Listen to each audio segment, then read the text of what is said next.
मध्य प्रदेश की राजनीति में मिशन 2018 ने जहां एक और सत्ता परिवर्तन का रंग रचा, तो वहीं अब बारी है मिशन 2019 की। लोकसभा चुनाव का काउंटडाउन शुरू हो चुका है और ऐसे में कांग्रेस की क्या रणनीति है, तमाम मसलों पर बात करने के लिए हमारे साथ मौजूद हैं मध्य प्रदेश की कमलनाथ सरकार के जनसंपर्क एवं विधि मंत्री और साथ ही साथ कांग्रेस पार्टी के दिग्गज नेता श्री पीसी शर्मा जी। शर्मा जी, आपका बहुत बहुत स्वागत है हमारे इस खास सेगमेंट में।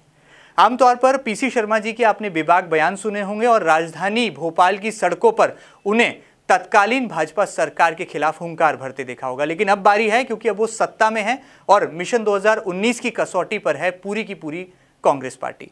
सर, सबसे पहले क्या रणनीति है? 2018 की रणनीति तो आपकी कामयाब रही, 2019 के लिए कांग्रेस ने कैसे अपना रोड मैप तैयार कर लिया है? 2019 में हम लोग 2018 से बेटर पोजीशन में हैं, क्योंकि जो हमारे मुख्यमंत्री हैं आदरणीय कमलनाथ जी, उनने पिछले 76 दिन में 83 वचन पत्र में जो बात कही थी उसको पूरा कर दिया है। और सबसे बड़ा काम उन्होंने जो किया कि शपथ लेते ही 1.5 घंटे के अंदर उन्होंने 55 लाख किसानों का कर्जा माफ़ कर दिया। और ये एक ऐतिहासिक कदम था। और बाद में जब ये मामला कैबिनेट में आया और जो इसकी संरचना की गई कि किस तरह से किसानों का कर्जा माफ़ होगा, और उसमें पूरी संरचना के साथ ये जो किसानों से फॉर्म भराए गए और जो ब्लू फॉर्म थे उसमें जो लोग सही पाए गए, जिनके पास आधार कार्ड और सब चीज़ें थी, 5 मार्च तक 25 लाख किसानों का कर्जा माफ़ हो चुका है। आचार संहिता की वजह से इसमें एक ब्रेक आएगा, लेकिन आफ्टर द ब्रेक फिर जैसे ही चुनाव खत्म हो गए बाकी बचे हुए किसानों के अकाउंट में पैसा जा रहा है। और इसकी सबसे उपलब्धि ये है कि किसी किसान को कहीं नहीं जाना है। वो उसने जो एक बार फॉर्म जमा कर दिया, उसके बाद उसका ऋण माफ़ी का प्रमाण पत्र उसके घर पहुंच रहा है और पैसा उसके अकाउंट में पहुंच रहा है। तो ये मैं समझता हूँ कि ऐतिहासिक कदम आदरणीय कमलनाथ जी ने उठाया। उसके अलावा फिर बच्चियों की शादी के लिए 51,000 जो पहले 25 था, युवाओं के लिए कर दिया कि 4,000 का स्टाइपेंड मिलेगा, उनको ट्रेनिंग दी जाएगी। 100 रुपये बिजली का बिल 100 यूनिट, किसानों का बिजली का बिल 1400 से 700 कर दिया 10 हार्स पावर तक, और वृद्धा पेंशन बढ़ा दी। तो ये ये चीज़ें तो दिख रही हैं मुख्य मुद्दे, लेकिन इससे सबसे बड़ा काम जो उन्होंने किया है कि 27% ओबीसी को आरक्षण, जो मध्य प्रदेश में 50% हैं ओबीसी, उनको 27% का आरक्षण दे दिया। और सवर्ण के लिए 10%, जिसकी बहुत बात हो रही थी और विधानसभा में भी उन्होंने एक जवाब देते हुए कमेटी वहाँ गठित कर दी थी। तो मैं समझता हूँ कि कोई मुद्दा बचा नहीं है। और 76 दिन में 83 वचन पत्र की बात करना, पूरा करना, मतलब पर डे एक वचन पत्र की बात से भी ऊपर है। जो रेट, जो पर डे रेट है, उससे भी ज़्यादा है। बिल्कुल ठीक बात है। मतलब आप ये कैसे कहा जा सकता है कि तकरीबन जो 60 दिनों की सरकार है, रिपोर्ट कार्ड में अच्छे अंक हासिल कर रही है आपकी नज़र में। आगे बढ़ते हैं, चूंकि आप जनसंपर्क मंत्री भी हैं, ऐसे में पत्रकार सुरक्षा कानून को लेकर लंबे समय से मध्य प्रदेश में आवाज़ उठ रही है। क्या इस दिशा में आपका मंत्रालय कदम बढ़ा रहा है और आपकी पूरी कार्य योजना तैयार हो चुकी है इन तमाम मसलों को लेकर? पत्रकार प्रोटेक्शन एक्ट में उसकी पूरी बन गया है ये, और मेरा ही विभाग है दूसरा, लॉ डिपार्टमेंट, उसमें ये परीक्षण के लिए गया हुआ। मैं समझता हूँ जैसे ही वहाँ से परीक्षण होके आ जाएगा, कोई बिंदु अगर छूट रहे होंगे तो उनको इंक्लूड किया जाएगा, और उसके आते ही इसको हम ले जाएंगे कैबिनेट में, और कैबिनेट में पास करके मैं समझता हूँ कि एक्ट पूरी तरह से कारगर हो जाएगा। और हम जो बड़ी पुरानी मांग है पत्रकारों की, उसको पूरा करेंगे। इसके साथ ही एडवोकेट प्रोटेक्शन एक्ट भी आ रहा है, उसको भी हम लेके आएंगे। और इसके अलावा भी हमने ये किया है पत्रकारों के लिए, जो भोपाल में जैसे आवास का था, उसके नंबर ऑफ आवास बढ़ा रहे हैं। महिला पत्रकारों से और एंकर से कमेटी बना दी है, उनसे कहा कि आप अपने खुद सुझाव दीजिए कि आपको क्या क्या सुविधाएं सरकार से मिलना चाहिए, उसकी कमेटी हमने बना दी है। पत्रकारों को सम्मान देने के लिए जूरी की कमेटियां बना दी है। राष्ट्रीय पुरस्कार, स्टेट का, संभागीय, डिस्ट्रिक्ट, सब वो दिए जाएंगे। जो पिछले 2-3 साल से नहीं दिए गए, सब इकट्ठे दिए जाएंगे।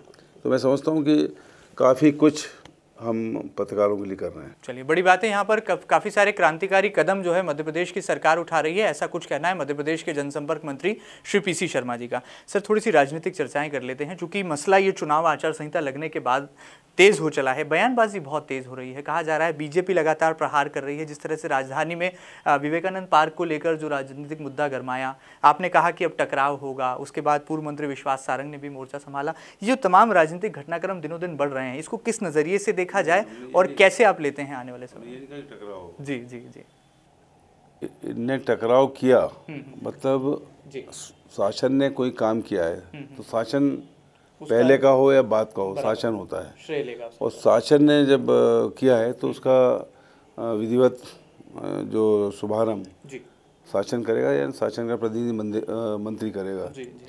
तो उसके पहले डर के अगर एक विधायक जो कभी मंत्री भी रहा है वो रातों रात 12 बजे जाके अगर वहाँ करते हैं, तोड़ फोड़ करते हैं, तो नेचुरली मैं समझता हूँ कि टकराव उनने किया। हमने कहा कि उसका जवाब देंगे, और उसका जवाब हमने ये दिया कि हमने उसका उद्घाटन रखा विधिवत, और उसमें औपचारिक कार्यक्रम भी नहीं औपचारिक कार्यक्रम किया, और विधायक जी को भी बुलाया, उनका नाम भी पट्टिका में डाला, तो जवाब ऐसे दिया, उसमें वो नहीं आए। तो ये वार पर पलटवार अब खत्म हो चुका है, ये सिलसिला यहीं थम गया है, विराम लग गया है? नहीं, मैंने कहा ना कि अगर कोई टकराव करेगा या टकराव की मंशा रखेगा तो उसका जवाब तो देंगे।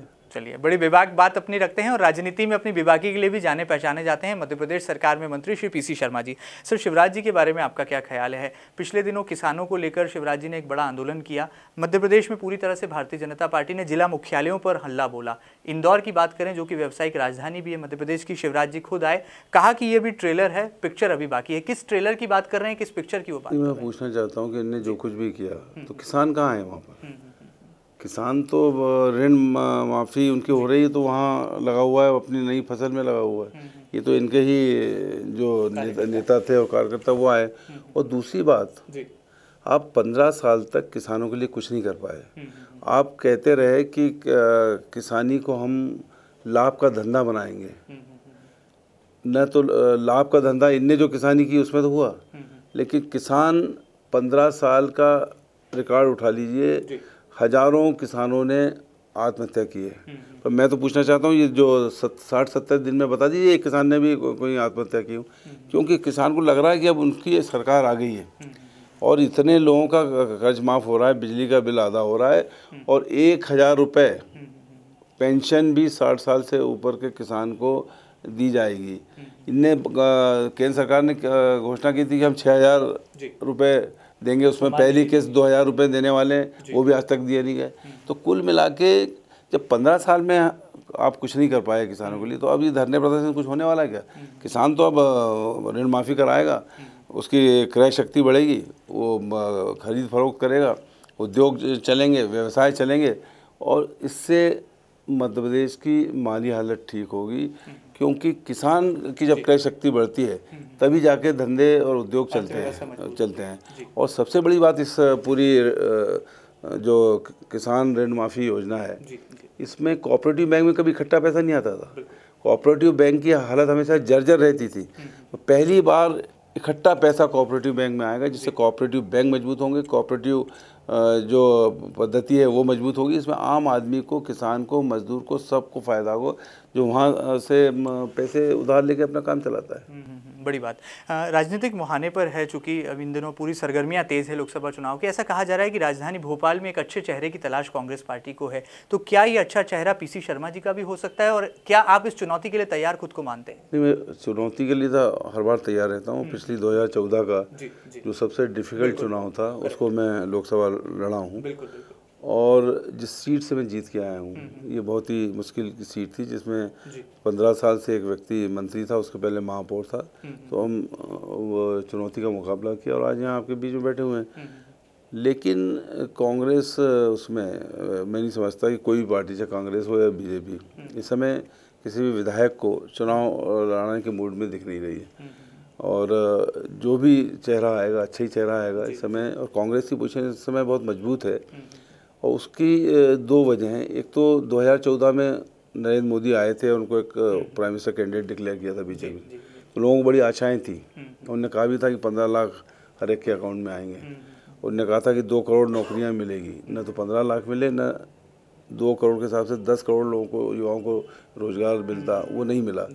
तो कुल मिला के दूसरा नोटबंदी, पाकिस्तान का आतंकवादी गतिविधियाँ, 45 लोग एक ही दिन में पुलवामा में शहीद होना, तो कुल मिला के इनकी इमेज टार्निश हो चुकी है। सरकार तो कह रही जवाब दे दिया है, पाकिस्तान को एयर स्ट्राइक कहाँ दे दिया जवाब? F-16 यहाँ आके वो कर गया स्ट्राइक, और उन्होंने तो एक तरह से वार घोषित कर दी।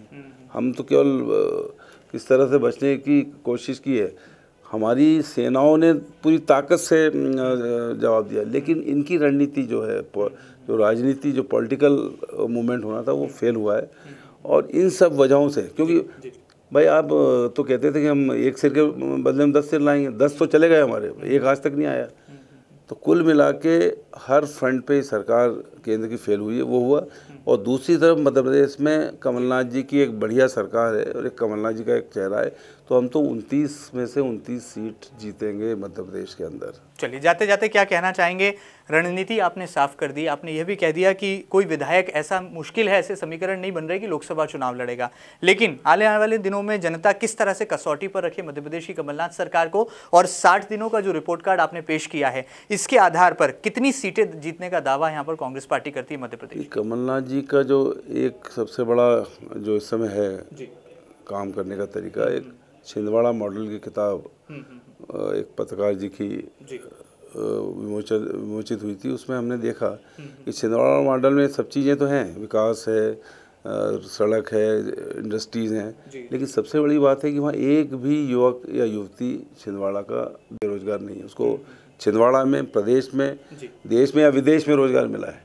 वही मॉडल मध्य प्रदेश में आने वाला है, रोजगार।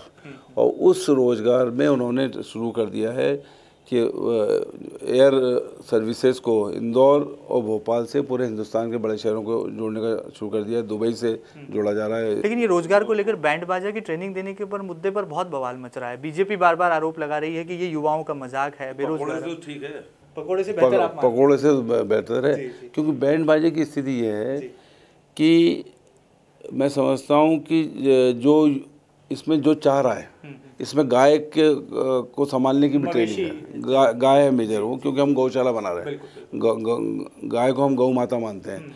और बैंड बाजा की स्थिति है, अगर कोई उसमें इंटरेस्टेड है और वो करता है ये, तो मैं समझता हूँ कि बैंड बाजे वाले की जितनी इनकम है उतनी इनकम तो अच्छे अच्छे इंजीनियरों की नहीं आज की तारीख। तो इसलिए कोई भी काम, उनका कहना है बुरा नहीं, उसकी ट्रेनिंग लेके अगर वो आदमी करता है और उसमें सफल होता है तो उसको सफल होने, इसलिए मैं कह रहा हूँ कि उद्योग धंधे पे उनका ध्यान है। क्योंकि उद्योग अगर आएंगे और कृषि से आधारित उद्योग आएंगे मध्य प्रदेश में, तो किसान को भी फायदा होगा, फसल का अच्छा पैसा मिलेगा और युवाओं को रोजगार मिलेगा मध्य प्रदेश में, जो मेन ध्येय आदरणीय कमलनाथ जी का है। चलिए, आने वाले दिनों में राजनीति जो है रोजगार के रास्ते पर रफ्तार पकड़ेगी, और लोकसभा चुनाव 2019 में किस तरह से कांग्रेस पार्टी की रणनीति रंग लाएगी, ये हमें आने वाला कल बताएगा। लेकिन मध्य प्रदेश की 29 सीटें निर्णायक जरूर हैं, क्योंकि हिंदुस्तान के दिल से जो फैसला निकलेगा वो केंद्र की सरकार का रास्ता तय करेगा। एमपी न्यूज के खास सेगमेंट साक्षात्कार में सरकार बनेगी, ये होगा। चलिए, उम्मीद की जा सकती है। और जिस तरह से कांग्रेस पार्टी के दिग्गज नेता भी हैं, मध्य प्रदेश सरकार के जनसंपर्क मंत्री भी हैं और विधि के भी एक बड़े मंत्रालय की जिम्मेदारी वो निभा रहे हैं, ऐसे में उनका दावा है कि मध्य प्रदेश से केंद्र की सरकार का रास्ता निकलेगा और यहीं से जो फैसला होगा वो केंद्र की सरकार की भूमिका तय करेगा। एमपी न्यूज के खास सेगमेंट साक्षात्कार में इतना ही। अगली बार फिर मुलाकात करेंगे एक और जानी मानी हस्ती के साथ। तब तक दीजिए इजाजत और लगातार देखते रहिए एमपी न्यूज। नमस्कार। धन्यवाद।